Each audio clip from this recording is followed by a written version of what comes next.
ನಮಸ್ಕಾರ. ಈ ನ್ಯೂಸ್ ಟಿವಿಗೆ ಸ್ವಾಗತ. ಮೊದಲಿಗೆ ಮುಖ್ಯಾಂಶಗಳು.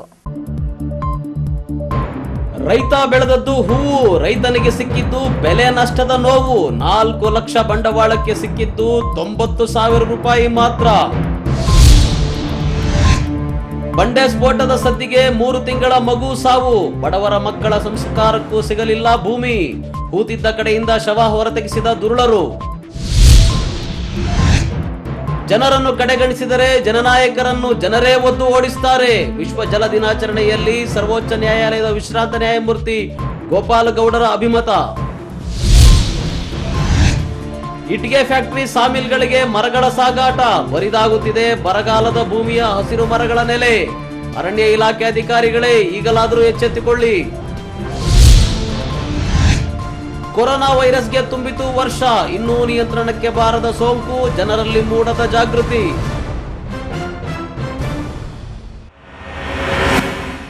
ವಾರ್ತೆಗಳ ವಿವರ. ಕೊರೋನಾ ಕಾಟ ಆರಂಭವಾಗಿ 1 ವರ್ಷವಾಯಿತು. ಇತ್ತೀಚೆಗೆ ಕೊರೋನಾ ಹೆಸರಿನಲ್ಲಿ ಎಲ್ಲಾ ವಸ್ತುಗಳ ಬೆಲೆ ಆಕಾಶಕ್ಕೆ ಏರುತ್ತಿದೆ. ಗ್ಯಾಸ್, ಪೆಟ್ರೋಲ್, ಆಹಾರ ವಸ್ತುಗಳು ಎಲ್ಲ ಏರಿಕೆಯಾಗಿದೆ. ಆದರೆ ರೈತರು ಬೆಳೆದ ಉತ್ಪನ್ನಗಳ ಬೆಲೆ ಮಾತ್ರ ಪಾತಾಳಕ್ಕೆ ಕುಸಿಯುತ್ತಿವೆ. ಚಿಕ್ಕಬಳ್ಳಾಪುರ ಜಿಲ್ಲೆ ಹೂವಿನ ಬೆಳೆಗೆ ಪ್ರಸಿದ್ಧಿ. ಇಲ್ಲಿನ ಹೂ ನೆರೆಯ ಆಂಧ್ರದ ತಿರುಪತಿ, ತಮಿಳುನಾಡಿನ ಪ್ರಸಿದ್ಧ ದೇವಾಲಯಗಳಿಂದ ಹಿಡಿದು ವಿದೇಶಗಳಲ್ಲಿನ ಪ್ರೇಮಿಗಳ ದಿನಾಚರಣೆಯಲ್ಲೂ ಪ್ರಮುಖವಾಗಿ ಬಳಕೆಯಾಗುತ್ತವೆ. ಆದರೆ ದುರಂತ ನೋಡಿ, ಇಂತಹ ಊರಲ್ಲಿ ಹೂ ಬೆಳೆಯುವವರ ಪರಿಸ್ಥಿತಿ ಏನಾಗಿದೆ ಅಂತ.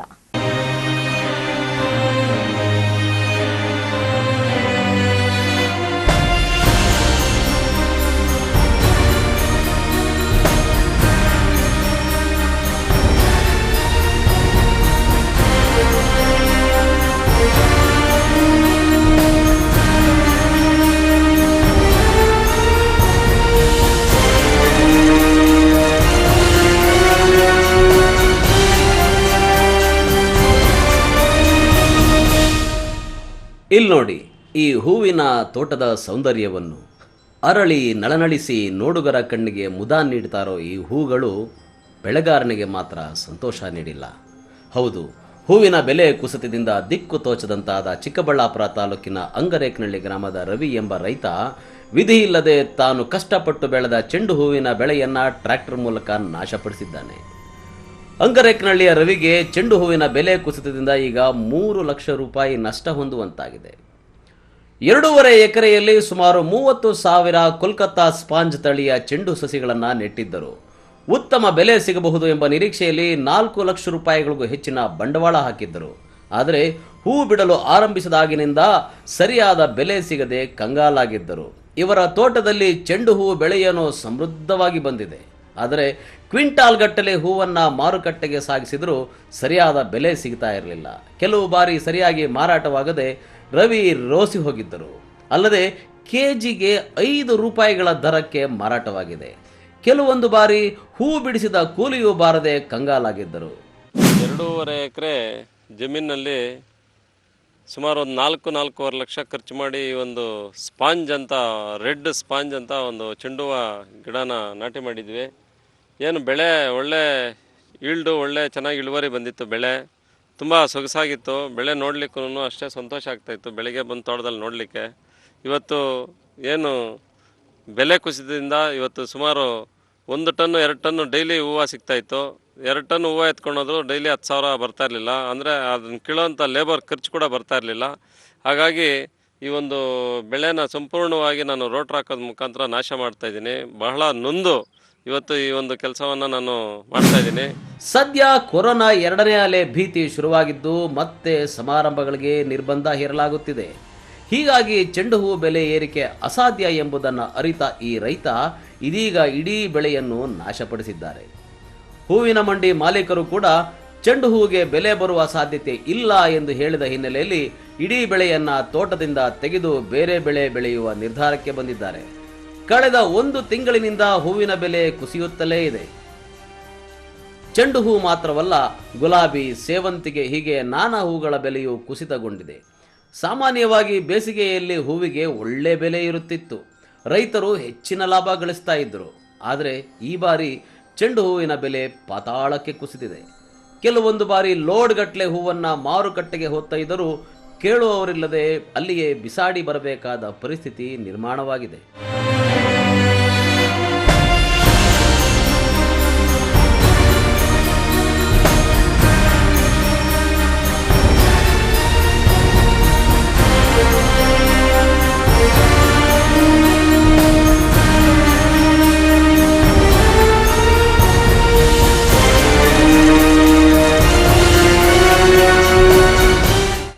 TV bureau, Chikkaballapur. ಹೆತ್ತಿನಹೊಳೆ ಕಾಮಗಾರಿಯ ಸ್ಫೋಟದ ಶಬ್ದಕ್ಕೆ 3 ತಿಂಗಳ ಹಸುಗೂಸು ಮೃತಪಟ್ಟಿದೆ. ಇದೇ ಘೋರ ಎಂದರೆ ಮೃತಪಟ್ಟ ಮಗುವಿನ ಶವ ಸಂಸ್ಕಾರವನ್ನು ಸರ್ಕಾರಿ ಜಮೀನಿನಲ್ಲಿ ಮಣ್ಣು ಮಾಡಿದ ಕುಟುಂಬದವರಿಗೆ ಬೆದರಿಕೆ ಹಾಕಿ ಊತಿಟ್ಟ ಶವವನ್ನು ಹೊರತೆಗೆದು ಬೇರೆಡೆ ಹೂಳುವಂತೆ ಮಾಡಿದ ಅಮಾನವೀಯ ಘಟನೆ ನಡೆದಿದೆ.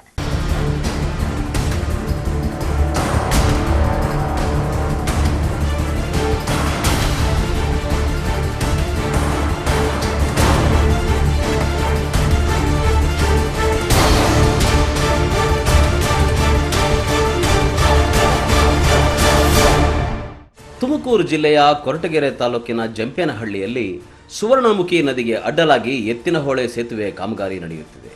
ಪೈಪ್ಲೈನ್ ಅಳವಡಿಕೆಗೆ ಅಡ್ಡಿಯಾಗಿದ್ದ ಕಲ್ಲು ಬಂಡೆಯನ್ನ ಶನಿವಾರ ರಾತ್ರಿ ಸ್ಥಳೀಯರಿಗೆ ಮಾಹಿತಿ ನೀಡದೆ ಯಾವುದೇ ಮುಂಜಾಗ್ರತೆ ಕ್ರಮ ಕೈಗೊಳ್ಳದೆ ಗುತ್ತಿಗೆದಾರರು ಬ್ಲಾಸ್ಟ್ ಮಾಡಿದ್ದಾರೆ.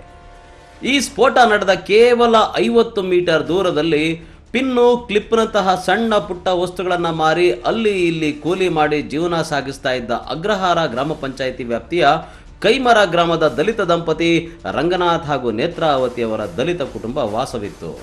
ಸ್ಫೋಟದ ಭೀಕರ ಶಬ್ದಕ್ಕೆ ಇವರ 3 ತಿಂಗಳ ಹೆಣ್ಣು ಮಗು ಮೃತಪಟ್ಟಿದೆ. ಈ ಮಗುವನ್ನು ಕಳೆದುಕೊಂಡ ದಂಪತಿ ಸ್ವಂತ ಜಮೀನು ಇಲ್ಲದ ಕಾರಣ ಸುವರ್ಣಮುಖಿ ನದಿ ಬಳಿಯ ರಾಜಕಾಲುವೆಯ ದಡದಲ್ಲಿ ಅಂತ್ಯಕ್ರಿಯೆ ನಡೆಸಿದ್ದರು. ಈ ವೇಳೆ ಸಮೀಪದ ಶಾಹಿ ಗಾರ್ಮೆಂಟ್ಸ್ ಸೆಕ್ಯೂರಿಟಿ ಗಾರ್ಡ್ ಶಿವಲಿಂಗಯ್ಯ ಎಂಬಾತ ಇದು ಗಾರ್ಮೆಂಟ್ಸ್ಗೆ ಸೇರಿದ ಜಾಗ ಎಂದು ಮಗುವಿನ ಶವ ಮೇಲೆತ್ತಿಸಿದ್ದಾನೆ. ಏನ್ ಮಾಡಂಗಿಲ್ಲಪ್ಪ, ಇದು ಎಲ್ಲ ದಲಿತರ ಸ್ಮಶಾನ, ಇದೆಲ್ಲ ಅವಾಗ ಆಗೋಗೈತೆ ಅಂದ್ರೆ ಹಳ್ಳದಾಗುನು ಉಣಂಗಿಲ್ಲ ಅಂತಂದ್ರೆ ಕಾಂಪೌಂಡ್ ಹಾಕಿಲ್ವ ಅಲ್ಲಿ. ವಿಧಿ ಇಲ್ಲದೆ ಬಳಿಕ ನದಿಯ ಮಧ್ಯದಲ್ಲೇ ಮಗುವಿನ ಅಂತ್ಯ ಸಂಸ್ಕಾರ ನೆರವೇರಿಸಿ ಆ ಕುಟುಂಬ ಕಣ್ಣೀರಿಟ್ಟಿದೆ. ಈ ಘಟನೆ ಬೆಳಕಿಗೆ ಬರ್ತಾ ಇದ್ದಂತೆ ತಹಸೀಲ್ದಾರ್ ಗೋವಿಂದರಾಜ್ ತಕ್ಷಣ ಸರ್ವೆ ನಡೆಸಲು ಸೂಚಿಸಿದ್ದು ಸೂಕ್ತ ಕ್ರಮ ಕೈಗೊಳ್ಳುವ ಭರವಸೆ ನೀಡಿದ್ದಾರೆ. ಯಾವಾಗ ತಿರೋಯ್ತು? ರಾತ್ರಿ 1 ಗಂಟೆ ಹೆಂಗೆ ಬ್ಲಾಸ್ಟ್ ಆಯ್ತು ಸರ್. ಅಲ್ಲಿ ಬ್ಲಾಸ್ಟ್ ಆದ್ಮೇಲೆ ಅಂದಿದ್ದಷ್ಟೇ, ನನಗೂ ಅದೇ ಎಲ್ಲ ಜರ್ನಲ್ ಬಿತ್ತು ಸರ್. ಅದು ಅಂದಿದ ತಕ್ಷಣ ಅದೇ ಭಯ, ಅದೇ ಇದೆ ಉಸಿರೇ ಸರ್. ಉಸಿರಲ್ಗೆ ಸ್ವಲ್ಪ ಉಸಿರು ಆಡ್ತಿದ್ದು ಸರ್. ರಾತ್ರಿ 1 ಗಂಟೆ ಹಂಗಾಗಿದ್ದು. 3 ವರ್ಷದ ಮಗುನ? 3 ತಿಂಗಳು ಸರ್. ಮೂರ್ತಿ, ಈ ನ್ಯೂಸ್ ಟಿವಿ, ಕೊರಟಗೆರೆ. ವಿಶ್ವ ಜಲ ದಿನಾಚರಣೆ ಮತ್ತು ನೀರಾವರಿ ತಜ್ಞ ಜಿಎಸ್ ಪರಮಶಿವಯ್ಯನವರ ಸ್ಮರಣಾರ್ಥ ಚಿಕ್ಕಬಳ್ಳಾಪುರ ತಾಲೂಕಿನ ನಾಯನಹಳ್ಳಿಯಲ್ಲಿ ವಿಶೇಷವಾಗಿ ನೀರಿಗೆ ಸಂಬಂಧಿಸಿದಂತೆ ಅಂಕಿ ಅಂಶ ಮತ್ತು ಸ್ಥಿತಿಗತಿಗಳು, ಹೋರಾಟ, ಸಮಸ್ಯೆ, ಯೋಜನೆ ಮತ್ತು ಪರಿಹಾರಗಳ ಬಗ್ಗೆ ಚಿತ್ರ ಮತ್ತು ವರದಿ ಸಮೇತ ವಿವರಿಸುವ ವಿಶೇಷ ಗ್ರಂಥಾಲಯವನ್ನು ಸರ್ವೋಚ್ಚ ನ್ಯಾಯಾಲಯದ ವಿಶ್ರಾಂತ ನ್ಯಾಯಮೂರ್ತಿ ವಿ ಗೋಪಾಲಗೌಡ ಉದ್ಘಾಟಿಸಿದರು.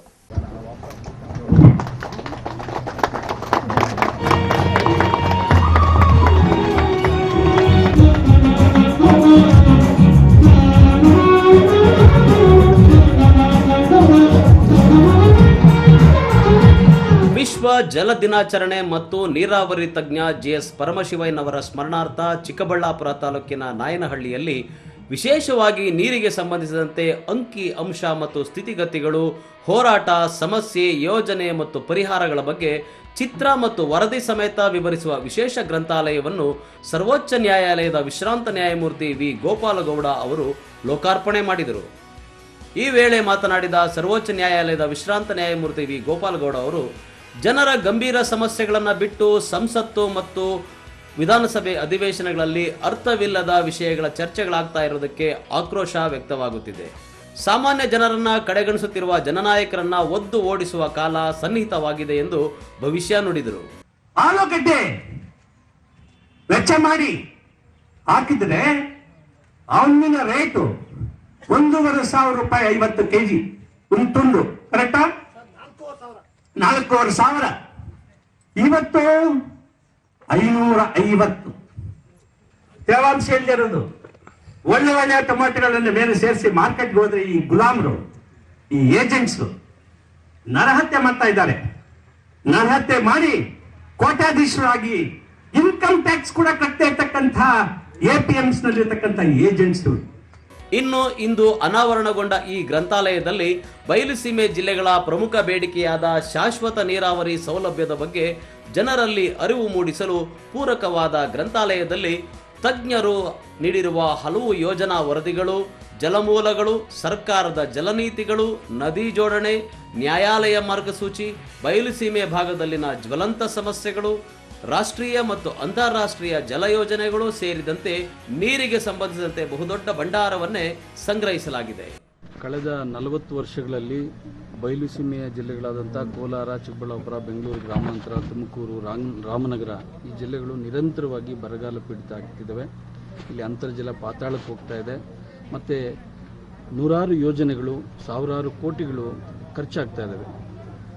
ಅಂತರ್ಜಲ ಅಭಿವೃದ್ಧಿ ಅಂತೀವಿ, ಕೆರೆ ಅಭಿವೃದ್ಧಿ ಮಾಡ್ತೀವಿ, ಅಂತರ್ಜಲವನ್ನು ಬುಗ್ಗೆಗಳು ಹೇಳುವಂತೆ ನಾವು ಮೇಲಕ್ಕೆ ತರ್ತೀವಿ, ನದಿಗಳ ಪುನಶ್ಚೇತನ ಮಾಡ್ತೀವಿ ಅಂಥೇಳಿ ಹಲವಾರು ರೀತಿಯ ಯೋಜನೆಗಳು, ನೀರಾವರಿ ಹೆಸರಲ್ಲಿ ಯೋಜನೆಗಳು, ಎತ್ತಿನ ಹೊಳೆ, ಹೀಗೆ ಹಲವಾರು ಯೋಜನೆಗಳು ಬರ್ತಿವೆ. ಆದರೆ ಇಲ್ಲಿಯವರೆಗೆ ರೈತರಿಗೆ ಯಾವುದೇ ಇದರಿಂದ ಉಪಯುಕ್ತ ಆಗ್ತಾ ಇಲ್ಲ. ಸಾವಿರಾರು ರೈತರು ಲಕ್ಷಾಂತರ ಬೋರ್ವೆಲ್ಗಳನ್ನು ಕೊರೆಸಿ ಇವತ್ತು ಸುಮಾರು 25,000 ಕೋಟಿಗೂ ಹೆಚ್ಚು ಹಣವನ್ನು ಇವತ್ತು ಬೋರ್ವೆಲ್ಗಳಲ್ಲಿ ಹಾಕಿ ಸಾಲಗಡ್ಡ ಶೂಲಕ್ಕೆ ಸಿಲುಕಿದ್ದಾರೆ. ಆದರೂ ನೀರಿನ ಭದ್ರತೆ. ಹೀಗಾಗಿ ಈ 40 ವರ್ಷಗಳಲ್ಲಿ ಏನೇನು ಅಧ್ಯಯನ ಆಗಿದ್ದಾವೆ, ಅದು ನ್ಯಾಷನಲ್ ವಾಟರ್ ಡೆವಲಪ್ಮೆಂಟ್ ಏಜೆನ್ಸಿ ಆಗ್ಬೋದು, ಸೆಂಟ್ರಲ್ ವಾಟರ್ ಕಮಿಷನ್ ಆಗ್ಬೋದು, ನ್ಯಾಷನಲ್ ಇನ್ಸ್ಟಿಟ್ಯೂಟ್ ಆಫ್ ಹೈಡ್ರಾಲಜಿ ಆಗ್ಬೋದು, ನಮ್ಮ ರಾಜ್ಯದ WRDO ಆಗ್ಬೋದು, ಮತ್ತು IASC ಆಗ್ಬೋದು, ಇಸ್ರೋ ಆಗ್ಬೋದು, ಹೀಗೆ ಹಲವಾರು ಸಂಸ್ಥೆಗಳಿಂದ ಈ ಕೋಲಾರ, ಚಿಕ್ಕಬಳ್ಳಾಪುರ ಜಿಲ್ಲೆಗಳಿಗೆ ನೀರಿನ ವಿಚಾರದಲ್ಲಿ ಆತಂಕಕ್ಕೊಳಪಡ್ತಾ ಇದೆ. ಕಾರ್ಯಕ್ರಮದಲ್ಲಿ ಕೇಂದ್ರ ಭೂಜಲ ಮಂಡಳಿಯ ಸದಸ್ಯ VS ಪ್ರಕಾಶ್, ರಾಜ್ಯ ಜಲ ಸಂಸ್ಥೆಯ ನಿರ್ದೇಶಕ ಡಾಕ್ಟರ್ M ಇನಾಯತುಲ್ಲಾ, ಶಾಶ್ವತ ನೀರಾವರಿ ಹೋರಾಟ ಸಮಿತಿ ಅಧ್ಯಕ್ಷ R ಆಂಜನೇಯ ರೆಡ್ಡಿ, ಪದಾಧಿಕಾರಿಗಳಾದ comrade S Lakshmayya, Sushma Srinivas, Mallur Harish, Usha, K Prabha Narayanagowda, ಯುವಶಕ್ತಿ ಸಂಘಟನೆ ಮುಖಂಡ ವಿಜಯಭಾವರೆಡ್ಡಿ ಮುಂತಾದವರು ಭಾಗವಹಿಸಿದ್ದರು. ಈ ನ್ಯೂಸ್ ಟಿವಿ ಬ್ಯೂರೋ, ಚಿಕ್ಕಬಳ್ಳಾಪುರ. ಇದೀಗ ವಿರಾಮದ ನಂತರ ಈ ನ್ಯೂಸ್ ಟಿವಿ ಮುಂದುವರಿಯುತ್ತದೆ. ಕಷ್ಟಪಟ್ಟು ಹಣ ಕೂಡಿಸಿ ಒಡವೆ ಮಾಡಿಸಿರ್ತೀರಿ. ಮಕ್ಕಳ ಉನ್ನತಾಭ್ಯಾಸಕ್ಕೋ, ಅವರ ಮದುವೆಗೋ, ಇಲ್ಲ ಯಾವ್ದಾದ್ರೂ ಆರೋಗ್ಯ ಸಮಸ್ಯೆಗೋ ಹಣ ಬೇಕಾದಾಗ ಆ ಚಿನ್ನವನ್ನ ಮಾರೋಕೆ ಅಂತ ಹೋದ್ರೆ ಬೇಕಾಬಿಟ್ಟಿ ಬೆಲೆ ಕೇಳ್ತಾರೆ ಅನ್ನೋ ಚಿಂತೆಲಿದ್ದೀರಾ? ಇನ್ನು ಮೇಲೆ ಆ ಚಿಂತೆ ಮಾಡೋ ಪ್ರಮೇಯನೇ ಇಲ್ಲ. ಹಿಂದೆ ಹಿಂದೂಸ್ತಾನ್ ಗೋಲ್ಡ್ ಕಂಪನಿಗೆ ಬನ್ನಿ. ನಿಮ್ಮಲ್ಲಿರೋ ಹಳೆ ಚಿನ್ನ ಆಗ್ಲಿ ಅಥವಾ ನೀವ್ ಅಡ ಇಟ್ಟಿರೋ ಚಿನ್ನ ಆಗ್ಲಿ ತಕ್ಷಣ ಬಿಡಿಸಿ ಇಂದಿನ ಆನ್ಲೈನ್ ಬೆಲೆಗೆ ಕೊಂಡುಕೊಂಡು ಕೂಡ್ಲೆ ಬಾಕಿ ಹಣವನ್ನ ನಿಮ್ಮ ಕೈಗಿಡ್ತಾರೆ. ನಿಮ್ಮ ಕನಸಿನ ಸಾಕಾರಕ್ಕೆ ಜೊತೆಯಾಗ್ತಾರೆ. ಹಿಂದೂಸ್ತಾನ್ ಗೋಲ್ಡ್ ಕಂಪನಿ, ಇದು ನಿಮ್ಮ company. Hindustan Gold Company. It's your company.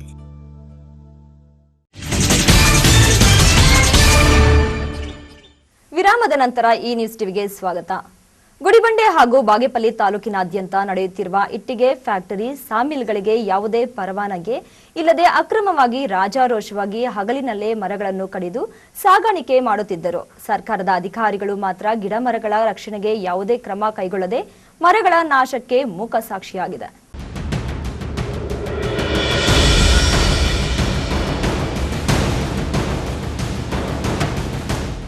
ಸರ್ಕಾರ ಕಾಡು ಬೆಳೆಸಿ ನಾಡು ಉಳಿಸಿ, ಉಳಿದರೆ ಕಾಡು, ಉಳಿಯುವುದು ನಾಡು, ಅರಣ್ಯ ಗಿಡ ಮರಗಳು ನಮ್ಮೆಲ್ಲರ ಆಸ್ತಿ, ಈ ರೀತಿಯ 10 ಸಂದೇಶವನ್ನು ಸಾರುವ ಜಾಹೀರಾತುಗಳನ್ನು ಹೊರಹಾಕಿ ಮರಗಳನ್ನು ಬೆಳೆಸಲು ಸಾಕಷ್ಟು ಯೋಜನೆಗಳನ್ನು ಜಾರಿಗೆ ತಂದಿದೆ. ಅರಣ್ಯದ ಉಳಿವಿಗಾಗಿ ಪ್ರತ್ಯೇಕ ಇಲಾಖೆಯನ್ನೇ ಮಾಡಿದೆ. ಇಲಾಖೆ ವತಿಯಿಂದ ವರ್ಷದಿಂದ ವರ್ಷಕ್ಕೆ ಹಲವು ವಿಭಿನ್ನ ಯೋಜನೆಗಳು ಬಂದು ಸಸಿ ನೆಡೋಕೆ, ಅವುಗಳನ್ನು ಪೋಷಿಸೋಕೆ ಅಂತ ಸರ್ಕಾರ ಸಾಕಷ್ಟು ಅನುದಾನವನ್ನು ಬಿಡುಗಡೆ ಮಾಡ್ತಿದೆ. ಆದರೆ ಈ ನಮ್ಮ ಚಿಕ್ಕಬಳ್ಳಾಪುರ ಜಿಲ್ಲೆಯ ಬರಗಾಲದ ನಾಡಿನಲ್ಲಿ ಮಳೆಯನ್ನಾಕರ್ಷಿಸುವ ಹಸಿರು ಮರಗಳ ಉಸಿರು ನಿಲ್ಲಿಸಿ ಗುಡಿಬಂಡೆ, ಬಾಗೇಪಲ್ಲಿ ತಾಲೂಕುಗಳ ಇಟ್ಟಿಗೆ ಫ್ಯಾಕ್ಟರಿ, ಸಾಮಿಲ್ಗಳಿಗೆ ಲೋಡ್ ಗಟ್ಟಲೆ ಹಗಲು ರಾತ್ರಿ ಕಟ್ಟಿಗೆ ಬಂದು ಬೀಳುತ್ತಿದೆ.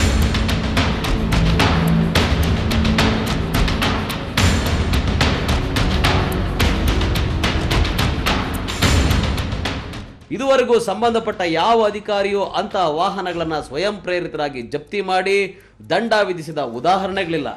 ಯಾರಾದರೂ ನಿಲ್ಲಿಸಿ ದೂರು ನೀಡಿದರೆ ಮಾತ್ರ ಕಾಟಾಚಾರಕ್ಕೆ ಪ್ರಕರಣ ದಾಖಲಿಸ್ತಾರೆ. ಇನ್ನು ಲೈಸೆನ್ಸ್ ರಹಿತವಾದ ಇಟ್ಟಿಗೆ ಫ್ಯಾಕ್ಟರಿಗಳು, ಸಾಮಿಲ್ಗಳ ವ್ಯಾಪಾರ ವಹಿವಾಟಿಗೆ ಯಾವುದೇ ಅಡೆತಡೆ ಇಲ್ಲದೆ ಇರೋದ್ರಿಂದ ಇಂಥ ಇಟ್ಟಿಗೆ ಫ್ಯಾಕ್ಟರಿಗಳು ನಾಯಿ ಕೊಡೆಯಂತೆ ವರ್ಷಕ್ಕೊಂದರಂತೆ ನಿರ್ಮಾಣವಾಗ್ತಾ ಇದೆ.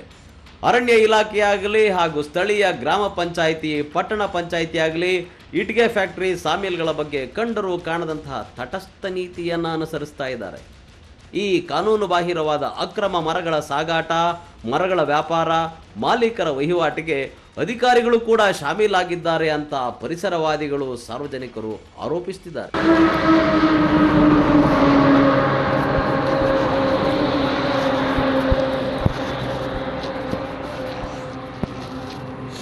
ಯಾವರಿಂದ ಅಕ್ಕ ಬರ್ತಾ ಇದೆಯಾ?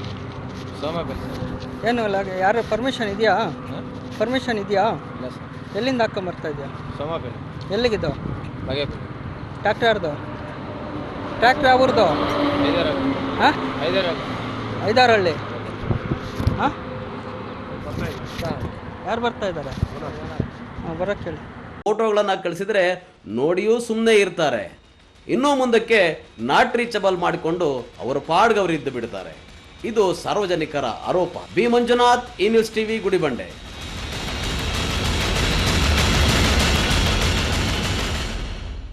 ಚೀನಾದಲ್ಲಿ ಉದ್ಭವವಾದ ಮಹಾಮಾರಿ ಕೊರೋನಾ ಭಾರತ ದೇಶಕ್ಕೆ ಕಾಲಿಟ್ಟು ಇಂದಿಗೆ 1 ವರ್ಷ ಕಳೆದಿದೆ. ಆದರೆ ಇಂದಿಗೂ ಜನತೆಗೆ ಕೊರೋನಾ ಸೋಂಕು ಬೆನ್ನತ್ತಿದ ಬೇತಾಳನಂತೆ ಬಿಟ್ಟು ಬಿಡದೆ ಕಾಡುತ್ತಿರುವುದು ಸುಳ್ಳಲ್ಲ. ಕೊರೋನಾ 2ನೇ ಅಲೆ ಸಾರ್ವಜನಿಕರ ಆತಂಕಕ್ಕೆ ಈಡು ಮಾಡಿಕೊಟ್ಟಿದೆ.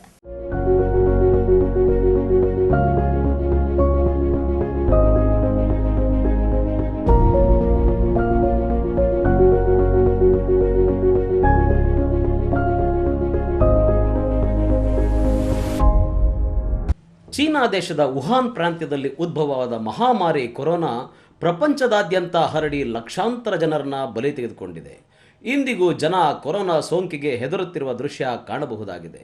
2020ರ ಫೆಬ್ರವರಿ ಮಾರ್ಚ್ ತಿಂಗಳಲ್ಲಿ ಮೊದಲ ಬಾರಿಗೆ ಭಾರತ ದೇಶದಲ್ಲಿ ಕೊರೋನಾ ಸೋಂಕು ಹೆಜ್ಜೆ ಇಟ್ಟಿತ್ತು. ದಿನ ಕಳೆದಂತೆ ದೆಹಲಿ, ಮುಂಬೈಯಲ್ಲಿ, ಕರ್ನಾಟಕದಲ್ಲಿ ಕೊರೋನಾ ಸೋಂಕು ಹರಡಲು ಆರಂಭಿಸಿತು. ಇದರ ಪರಿಣಾಮ ದೇಶದಲ್ಲಿ ಲಕ್ಷಾಂತರ ಜನರ ಪ್ರಾಣವನ್ನು ಈ ಹೆಮ್ಮಾರಿ ಕೊರೋನಾಗೆ ಬಲಿಯಾದರು. ಮಾರ್ಚ್ 8, 2020 ಮೊಟ್ಟ ಮೊದಲ ಬಾರಿಗೆ ಅಮೆರಿಕಾದಿಂದ ಬಂದಿದ್ದ ಬೆಂಗಳೂರಿನ ರಾಜರಾಜೇಶ್ವರಿ ನಗರದ ಟೆಕ್ಕಿಗೆ ಕೊರೋನಾ ಸೋಂಕು ಇರುವುದು ದೃಢಪಟ್ಟಿತ್ತು. ಇದು ಕರ್ನಾಟಕದ ಮೊಟ್ಟ ಮೊದಲ ಕೊರೋನಾ ಸೋಂಕಿತ ಪ್ರಕರಣವಾಗಿದ್ದು ಕರ್ನಾಟಕದ ಜನರ ನಿದ್ದೆ ಕೆಡಿಸುವಂತೆ ಮಾಡಿತ್ತು. ಇನ್ನು ರಾಜ್ಯದಲ್ಲಿ 6 ಕೊರೋನಾ ಪ್ರಕರಣಗಳು ಪತ್ತೆಯಾಗ್ತಾ ಇದ್ದಂತೆ ರಾಜ್ಯ ಸರ್ಕಾರ ಎಚ್ಚೆತ್ತುಕೊಂಡು ರಾಜ್ಯಾದ್ಯಂತ ಕೊರೋನಾ ನಿಯಂತ್ರಣ ಮಾಡಲು ಅಂದು ಕರ್ನಾಟಕವನ್ನೇ ಬಂದ್ ಮಾಡಲಾಗಿತ್ತು. ಮಾರ್ಚ್ 8, 2020ರಂದು ರಾಜ್ಯದ ಮೊದಲ ಕೊರೋನಾ ಸೋಂಕು ಪತ್ತೆಯಾಗಿತ್ತು. ಮಾರ್ಚ್ 11, 2020ರಂದು ದೇಶದಲ್ಲೇ ಮೊದಲ ಸಾವು ಕಲಬುರಗಿಯಲ್ಲಿ ಕೊರೋನಾದಿಂದ ಉಂಟಾಗಿತ್ತು. ಮಾರ್ಚ್ 14, 2020ರಂದು ರಾಜ್ಯ ಸರ್ಕಾರದಿಂದ 144ನೇ ಸೆಕ್ಷನ್ ಜಾರಿಗೊಳಿಸಿ ಇಡೀ ಕರ್ನಾಟಕ ರಾಜ್ಯವನ್ನು ಬಂದ್ ಮಾಡಲಾಗಿತ್ತು. ಹಾಗೂ ಮಾರ್ಚ್ 25, 2020ರಂದು ಕೇಂದ್ರ ಸರ್ಕಾರದ ಲಾಕ್ಡೌನ್ ನಿಯಮಗಳು ಜಾರಿಯಾಗಿ ಇಡೀ ದೇಶವನ್ನೇ ಲಾಕ್ಡೌನ್ ಮಾಡಲಾಗಿತ್ತು.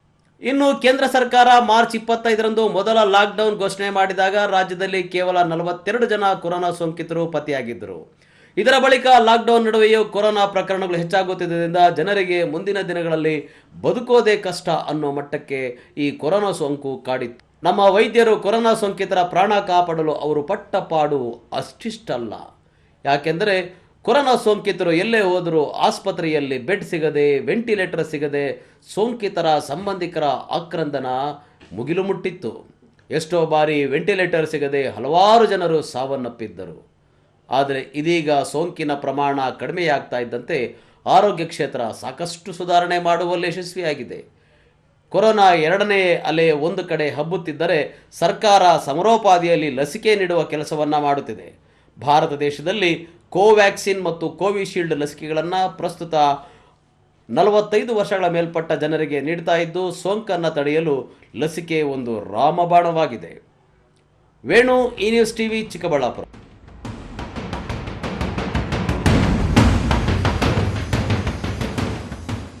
ತಾಲೂಕು ಆಡಳಿತದ ಅಡಿಯಲ್ಲಿ ಬರುವ ಎಲ್ಲಾ ಇಲಾಖೆಗಳ ಅಧಿಕಾರಿಗಳು ಸಾರ್ವಜನಿಕರ ಕೆಲಸ ಕಾರ್ಯಗಳನ್ನು ತಪ್ಪದೇ ಮಾಡಿಕೊಡಬೇಕು. ಸಾರ್ವಜನಿಕರ ಸೇವೆಗೆ ಹಣ ಪಡೆಯಬಾರದು ಎಂದು ತುಮಕೂರು ಗ್ರಾಮಾಂತರ ಶಾಸಕ ಡಿಸಿ ಗೌರಿಶಂಕರ್ ಜನತಾ ದರ್ಶನದಲ್ಲಿ ಅಧಿಕಾರಿಗಳಿಗೆ ತಿಳಿಸಿದರು. ಹಚ್ಚೇವು ಕನ್ನಡದ ದೀಪ, ಕರುನಾಡ ದೀಪ, ಸಿರಿನುಡಿಯ ದೀಪ, ಒಲವೆತ್ತಿ ತೋರುವ ದೀಪ. ತುಮಕೂರು ಗ್ರಾಮಾಂತರದ ಬೆಳ್ಳಾವಿಯಲ್ಲಿ ಸೋಮವಾರ ಶಾಸಕ ಡಿಸಿ ಗೌರಿಶಂಕರ್ ಸಹಭಾಗಿತ್ವದಲ್ಲಿ ವಿವಿಧ ಇಲಾಖೆಗಳ ಸಹಕಾರದಿಂದ ಜನತಾ ದರ್ಶನ ಹಮ್ಮಿಕೊಂಡಿದ್ದರು. ಈ ವೇಳೆ ಮಾತನಾಡಿದ ತುಮಕೂರು ಗ್ರಾಮಾಂತರದ ಶಾಸಕ ಡಿಸಿ ಗೌರಿಶಂಕರ್ ಅವರು, ಸಾರ್ವಜನಿಕರು ಸರ್ಕಾರದ ಇಲಾಖೆಗಳಲ್ಲಿ ಕೆಲಸ ಕಾರ್ಯಗಳನ್ನು ಮಾಡಿಸಿಕೊಳ್ಳುವುದು ಬಹುದೊಡ್ಡ ಸವಾಲಾಗಿದೆ. ಇಲಾಖೆಗಳ ಅಧಿಕಾರಿಗಳು ಸಾರ್ವಜನಿಕರ ಕೆಲಸ ಕಾರ್ಯಗಳನ್ನು ಮಾಡಿಸಿಕೊಡುವಲ್ಲಿ ಪ್ರಾಮಾಣಿಕ ಪ್ರಯತ್ನ ಮಾಡಬೇಕು. ಗ್ರಾಮೀಣ ಭಾಗದಲ್ಲಿ ಹಿರಿಯ ವಯೋವೃದ್ಧ ವೃದ್ಧೆಯರು ಪೆನ್ಷನ್ ಮಾಡಿಸಿಕೊಳ್ಳಲು ಅರ್ಜಿ ಹಿಡಿದುಕೊಂಡು ಸರ್ಕಾರಿ ಇಲಾಖೆಗಳಿಗೆ ಅಲೆಯುವಂತಾಗಿದೆ. ಕ್ಷೇತ್ರದಲ್ಲಿ ವೃದ್ಧಾಪ್ಯ ವೇತನದ ಕಾರ್ಡ್ ಮಾಡಿಕೊಡುವಲ್ಲಿ ಅಧಿಕಾರಿಗಳು ಹಿಂದೆ ಉಳಿದಿದ್ದು, ವಯಸ್ಸಾದವರನ್ನು ತಿಂಗಳುಗಟ್ಟಲೆ ತಿರುಗಿಸಿಕೊಳ್ಳುವುದು ಕಂಡುಬಂದಿದೆ. ಜೊತೆಗೆ ಹಿರಿಯರ ಬಳಿ ವೃದ್ಧಾಪ್ಯ ವೇತನ ಮಾಡಿಕೊಡಲು ಅಧಿಕಾರಿಗಳು ಹಣ ಪಡೆಯುತ್ತಿರುವುದಾಗಿ ಮಾಹಿತಿ ಲಭ್ಯವಾಗಿದೆ. ಅಂತಹ ಅಧಿಕಾರಿಗಳ ವಿರುದ್ಧ ಶಿಸ್ತು ಕ್ರಮ ಜರುಗಿಸಲಾಗುವುದು ಎಂದರು. ರೈತರು ಭೂ ದಾಖಲಾತಿ, ಖಾತೆ ಬದಲಾವಣೆ, ಪೋಡಿ ಮುಕ್ತ, ಪೌತಿ ಖಾತೆ, ವೃದ್ಧಾಪ್ಯ ವೇತನ, ಅಂಗವಿಕಲ ವೇತನ ಸೇರಿದಂತೆ ಒಟ್ಟು 1430 ಅರ್ಜಿಗಳನ್ನು ಶಾಸಕರ ಬಳಿ ಬಗೆಹರಿಸಿಕೊಡುವಂತೆ ಸಲ್ಲಿಸಿದರು. ಇದರಲ್ಲಿ ಸುಮಾರು 600ಕ್ಕಿಂತ ಹೆಚ್ಚು ಅರ್ಜಿಗಳನ್ನು ಶಾಸಕರು ಸಂಬಂಧಪಟ್ಟ ಅಧಿಕಾರಿಗಳಿಂದ ಸ್ಥಳದಲ್ಲೇ ಇತ್ಯರ್ಥಪಡಿಸಿದರು. ಕೃಷಿ ಇಲಾಖೆಯಿಂದ ರೈತರಿಗೆ ಲಭ್ಯವಿರುವ ಕಳೆನಾಶಕ ಯಂತ್ರ, ಟಾರ್ಪಲ್, ಪವರ್ ಟಿಲ್ಲರ್ ಸೇರಿದಂತೆ ತೋಟಗಾರಿಕೆಯಿಂದ ಲಭ್ಯವಿರುವ ಸೌಲಭ್ಯಗಳನ್ನು ಶಾಸಕರು ವಿತರಿಸಿದರು.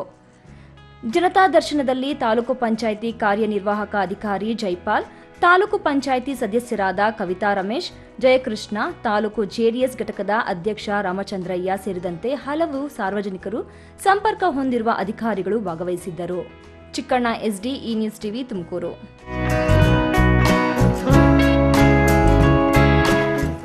ನೀರು ಸಕಲ ಜೀವರಾಶಿಗಳಿಗೂ ಜೀವಜಲ ಹಾಗೂ ಅಮೃತ. ಇದು ಮುಗಿದು ಹೋಗುವ ಸಂಪನ್ಮೂಲ. ನೀರನ್ನು ಮಿತವಾಗಿ ಬಳಸದಿದ್ದರೆ ಮುಂದೆ ಕಷ್ಟದ ದಿನಗಳನ್ನು ಎದುರಿಸಬೇಕಾಗುತ್ತದೆ ಎಂದು ವಿಶ್ವ ಜಲ ದಿನಾಚರಣೆ ಕಾರ್ಯಕ್ರಮದಲ್ಲಿ ನ್ಯಾಯಾಧೀಶ ಅರುಟಗಿ ಹೇಳಿದರು.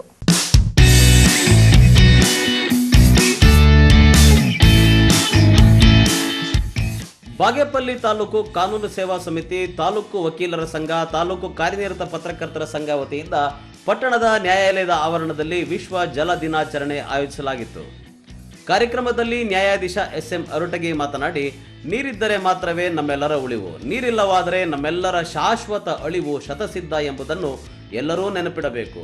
ಅಮೃತ ಸಮಾನವಾದ ನೀರನ್ನು ನಾವು ಮಾತ್ರವಲ್ಲದೆ ನಮ್ಮ ಮುಂದಿನ ಜನಾಂಗಕ್ಕೂ ಕೂಡ ಉಳಿಸಬೇಕಾಗಿದೆ ಎಂದು ಹೇಳಿದರು. ಆ ಗ್ರಾಮದಲ್ಲಿ ಸಿಕ್ಕಾಪಟ್ಟೆ ನೀರಿನ ತೊಂದರೆ ಇರುತ್ತೆ, ಕುಡಿಯಲಿಕ್ಕೂ ಕೂಡ ನೀರು ಇರಲ್ಲ, ಏನಿರಲ್ಲ. ಸೊ ಅವರು ಒಬ್ಬ ಚುನಾಯಿತ ಅಧಿಕಾರಿನ ಆರಿಸ್ತಾರೆ. ಆ ಚುನಾಯಿತ ಅಧಿಕಾರಿ ಮುಸ್ಲಿಂ ವರ್ಗಕ್ಕೆ ಸಂಬಂಧಪಟ್ಟಿರ್ತಾನೆ. ನಂತರ ಊರಿನ ಸಮಸ್ಯೆನ ತಿಳ್ಕೊಂಡಾಗ ಹೋಗಿ ಅವರು ಒಂದು ಖಗೋಳ ಯಾರೋ ಈ ವಿಜ್ಞಾನಿಗಳು ಇರ್ತಾರಲ್ಲ, ನೀರಿನ ಮೂಲ ಕಂಡುಹಿಡಿಯೋ ಅವ್ರ ಕಡೆ ಹೋದಾಗ ಅವ್ರೇನು ಮಾಡ್ತಾರೆ, ಇಲ್ಲ ನಾನು ನಿಮ್ಮ ಊರಿಗೆ ನೀರಿನ ಶೋಧನೆ ಏನಾದರೂ ಇದೆಯಾ, ಎಲ್ಲರ ನೀರಿಂದು ಮೂಲ ಇದೆಯಾ ಅಂತ ತಿಳ್ಕೊಳ್ಳಿಕ್ಕೆ ಬರ್ತೀನಿ ಒಂದು ದಿವಸ ಅಂತ. ವಕೀಲ ಚಂದ್ ಭಾಷಾ ಮಾತನಾಡಿ, ಮನುಷ್ಯ ಮನ ಬಂದಂತೆ ಅವೈಜ್ಞಾನಿಕವಾಗಿ ನೀರು ಬಳಕೆ ಮಾಡುತ್ತಿದ್ದಾನೆ. ನೀರನ್ನು ಸಂರಕ್ಷಿಸದಿದ್ದರೆ ಮನುಕುಲದ ಭವಿಷ್ಯ ಕರಾಳವಾಗುತ್ತದೆ ಎಂದು ತಿಳಿಸಿದರು. ಈ ಸಂದರ್ಭದಲ್ಲಿ ಹಿರಿಯ ವಕೀಲರಾದ ಸಿಎನ್ ಚಿನ್ನಸ್ವಾಮಿ, ಪಿವಿ ಅಪ್ಪಸ್ವಾಮಿ ಹಾಗೂ ಮಂಜುನಾಥ್, ಶಂಕರಪ್ಪ, ನಾಗಭೂಷಣ್ ಮುಂತಾದವರು ಭಾಗವಹಿಸಿದ್ದರು. ಸುಬ್ಬು, ಈ ನ್ಯೂಸ್ ಟಿವಿ, ಬಾಗೇಪಲ್ಲಿ. ಶಿಡ್ಲಘಟ್ಟದಲ್ಲಿ ಬಿಜೆಪಿಯ ಯುವ ಮೋರ್ಚಾ ಘಟಕದಿಂದ ಭಗತ್ ಸಿಂಗ್, ರಾಜಗುರು, ಸುಖದೇವ್ ಅವರ ಜನ್ಮ ದಿನಾಚರಣೆಯನ್ನು ಭಾರತೀಯ ಯುವ ಮೋರ್ಚಾ ಘಟಕದ ನೇತೃತ್ವದಲ್ಲಿ ಮಾರ್ಚ್ 23ರ ಮಂಗಳವಾರ ಹಮ್ಮಿಕೊಳ್ಳಲಾಗಿದೆ ಎಂದು ಮಾಜಿ ಶಾಸಕ ಎಂ ರಾಜಣ್ಣ ತಿಳಿಸಿದರು.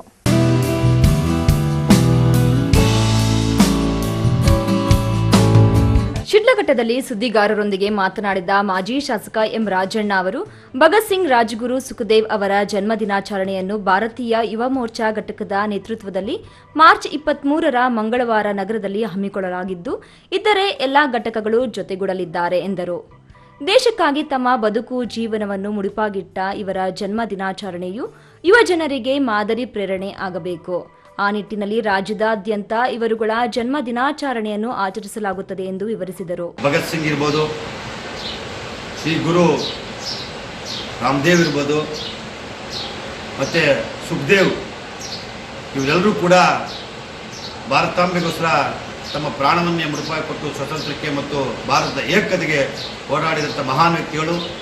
ಇವರ ಜ್ಞಾಪಕಾರ್ಥವಾಗಿ ನಾಳೆ 23ನೇ ತಾರೀಕು ಇಡೀ ರಾಜ್ಯಾದ್ಯಂತ, ಜಿಲ್ಲಾದ್ಯಂತ ಎಲ್ಲ ನಮ್ಮ ಯುವ ಸಂಘಟನೆ ಏನಿದೆ, ಯುವ ಮೋರ್ಚಾದ ಎಲ್ಲ ಪದಾಧಿಕಾರಿಗಳು ಮತ್ತು ಎಲ್ಲ ಹಿರಿಯರು ಸೇರಿ ಈ ಒಂದು ಕಾರ್ಯಕ್ರಮನ ನೆರವೇರಿಸ್ಕೊಡ್ಬೇಕಂತೇಳಿ ನಮ್ಮ ಪಕ್ಷದ ವತಿಯಿಂದ ಆದೇಶ ಆಗಿದೆ. ಯುವ ಮೋರ್ಚಾ ಅಧ್ಯಕ್ಷ ಜೆಎಸ್ ಭರತ್ ಕುಮಾರ್, ಅಜಿತ್ ಕುಮಾರ್, ಅಂಬರೀಶ್, ನಟರಾಜ್ ಇನ್ನಿತರರು ಹಾಜರಿದ್ದರು. ವೀರಾಪುರ ಮಂಜುನಾಥ್, ಈ ನ್ಯೂಸ್ ಟಿವಿ, ಶಿಡ್ಲಘಟ್ಟ. ಇದೀಗ ತಾನೇ ಒಂದು ಬ್ರೇಕಿಂಗ್ ನ್ಯೂಸ್ ಬರ್ತಿದೆ. ಚಿಕ್ಕಬಳ್ಳಾಪುರ ಜಿಲ್ಲೆ ಗುಡಿಬಂಡೆಯಿಂದ ಒಂದು ಬ್ರೇಕಿಂಗ್ ನ್ಯೂಸ್ ಬರ್ತಿದೆ. ಜಮೀನು ವಿವಾದ ಹಿನ್ನೆಲೆಯಲ್ಲಿ ಗ್ರಾಮ ಪಂಚಾಯಿತಿ ಕಾರ್ಯದರ್ಶಿ ರಾಮಾಂಜಿ ಅನ್ನೋರ್ನ ಕೊಲೆ ಮಾಡಲಾಗಿದೆ. ಚಿಕ್ಕಬಳ್ಳಾಪುರ ತಾಲೂಕಿನ ಔಲನಾಗೇನಹಳ್ಳಿ ಗ್ರಾಮದ ಬಳಿ ಕೊಲೆ ಮಾಡಲಾಗಿದೆ. ಗ್ರಾಮ ಪಂಚಾಯಿತಿ ಕಾರ್ಯದರ್ಶಿ ರಾಮಾಂಜಿಯನ್ನು ಮಚ್ಚಿನಿಂದ ಕೊಲೆ ಮಾಡಲಾಗಿದೆ.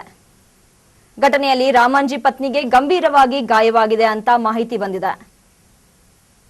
ಬಂಡಿಕೊಡಗೇನಹಳ್ಳಿ ಗ್ರಾಮ ಪಂಚಾಯಿತಿ ಕಾರ್ಯದರ್ಶಿ ರಾಮಾಂಜಿ ಕೊಲೆಯಾದ ವ್ಯಕ್ತಿ.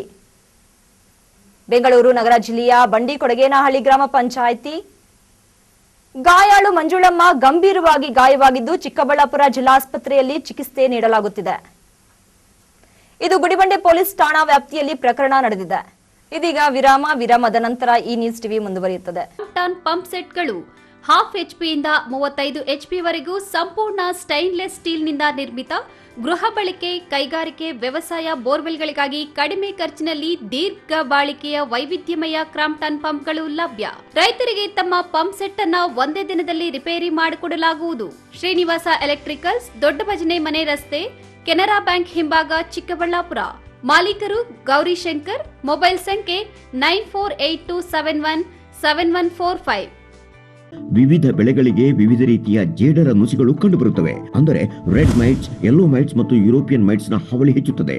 ಈ ಜೇಡರ ನುಸಿಗಳು ತರಕಾರಿ ಮತ್ತು ಹಣ್ಣು ಹಾಗೂ ಇತರ ಫಸಲುಗಳ ರಸವನ್ನು ಹೀರುವುದರಿಂದ ಬೆಳೆಗಳಲ್ಲಿ ದ್ಯುತಿ ಸಂಶ್ಲೇಷಣೆ ಕ್ರಿಯೆಯು ಕಡಿಮೆಯಾಗುತ್ತದೆ. ಇದರಿಂದಾಗಿ ಬೆಳೆಗಳ ಗುಣಮಟ್ಟ ಕುಂಠಿತಗೊಳ್ಳುತ್ತದೆ ಹಾಗೂ ಇಳುವರಿಯು 25% ರಿಂದ 50% ಕಡಿಮೆಯಾಗುತ್ತದೆ. ಹಾಗಾಗಿ IIL ಹಾಗೂ ಜಪಾನಿನ ನೆಸ್ಸಾನ್ ಕೆಮಿಕಲ್ಸ್ ಕಾರ್ಪೊರೇಷನ್ ಜೊತೆಗೂಡಿ ಅತ್ಯಂತ ಶಕ್ತಿಶಾಲಿಯಾಗಿ ಕುನೌಚಿ ದಾಳಿ ನಡೆಸಿದೆ. ಆದ್ದರಿಂದ ಎಷ್ಟೇ ಜೇಡರ ನುಸಿಗಳಿದ್ದರೂ ಉತ್ತರ ಕೇವಲ ಒಂದೇ, ಕುನೌಚಿ. ವಿರಾಮದ ನಂತರ ಈ ನ್ಯೂಸ್ ಟಿವಿಗೆ ಸ್ವಾಗತ. ಇದೀಗ ಸಂಕ್ಷಿಪ್ತ ಸುದ್ದಿಗಳು.